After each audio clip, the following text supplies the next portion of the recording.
إن الحمد لله وصلي وسلم على نبينا مصطفى محمد صلى الله عليه وسلم وعلى آله وصحبه أجمعين أما بعد أعوذ بالله من الشيطان الرجيم بسم الله الرحمن الرحيم സൂറത്ത് ത്വാഹ 60-ാമത്തെ ആയത്ത് അല്ലാഹു സുബ്ഹാനഹു വ തആല മുൻ ആയത്തുകളുടെ വിശദീകരണം മുൻ ആയത്തിൽ വിശദീകരിച്ചതിന്റെ തുടർച്ചയായിട്ടാണ് ഈ ആയത്ത് അവതരിച്ചിരിക്കുന്നത്. ഫത്തവല്ല, അപ്പോൾ അവൻ പിന്തിരിഞ്ഞുപോയി, ഫിർഔൻ പിന്തിരിഞ്ഞുപോയി. ഫജ്ജമഅ, അങ്ങനെ അവൻ സംഭരിച്ചു, കൈദഹു, അവന്റെ തന്ത്രം അവൻ സംഭരിച്ചു. തുമ്മ അത, പിന്നീട് അവൻ വന്നു. എന്താണ് ഈ പറഞ്ഞതിന്റെ പൊരുൾ?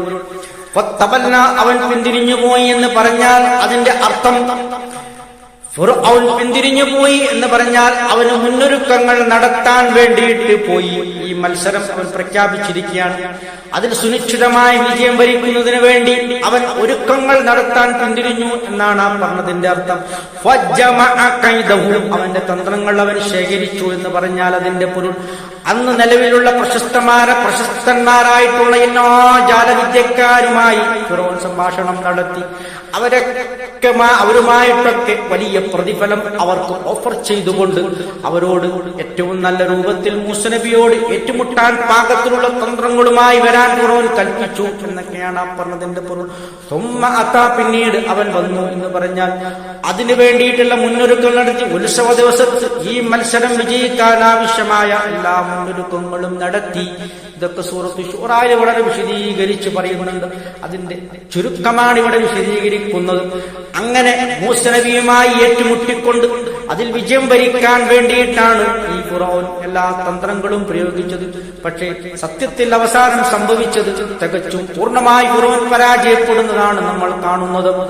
ഈ പറയുന്ന എല്ലാത്തരം സാഹചര്യങ്ങളും അവരുടെ കയറുകളും വടികളും നിലത്തിട്ടുകൊണ്ട് അതിനെ പമ്പാക്കി ജനങ്ങളുടെ മുമ്പിൽ പ്രദർശിപ്പിച്ചു കാണിച്ചു. ഒരുതരം മായാജാലം, സിഹർ മൂലം അവർ അതിനെയൊക്കെ ആ രൂപത്തിൽ മാറ്റി കാണിച്ചു കൊടുത്തു. പക്ഷേ മൂസാ നബിയുടെ വടിയാണെങ്കിലും അത് ഒറിജിനൽ പാമ്പാണ്, അതൊരിക്കലും മായാജാലത്തിന്റെ പാമ്പല്ല. ആ പാമ്പ് വന്നുകൊണ്ട് ഈ മുഴുവൻ ചെറുപാമ്പുകളെയും വിഴുങ്ങിക്കളഞ്ഞു. അങ്ങനെ ആ സഹിർമാരൊക്കെ വിശ്വാസികളായി മാറുന്നതാണ് പിന്നീട് കാണുന്നത്. കാരണം അവരുടേത് മുഴുവനും അത് സിഹറാണ്, മായാജാലമാണ്, തട്ടിപ്പാണെന്ന് ബോധ്യമുള്ള ആ സാഹചര്യങ്ങൾ മൂസാ നബി അലൈഹിസ്സലാമിന്റേത് ഒറിജിനലാണ്, യഥാർത്ഥമാണ്, യാഥാർത്ഥ്യമാണ്, ഹക്കാണെന്ന് മനസ്സിലായിക്കൊണ്ട് ഇസ്ലാമിലേക്ക് കടന്നു വരുന്നതാണ് പിന്നീട് നാം കാണുന്നത്. ഇത്രയുമാണ് ഈ ആയത്തുമായി ബന്ധപ്പെട്ട് നമുക്ക് വിശദീകരിക്കാനുള്ളത്. ആഖിറു ദഅവാനാ അൽഹംദുലില്ലാഹി റബ്ബിൽ ആലമീൻ.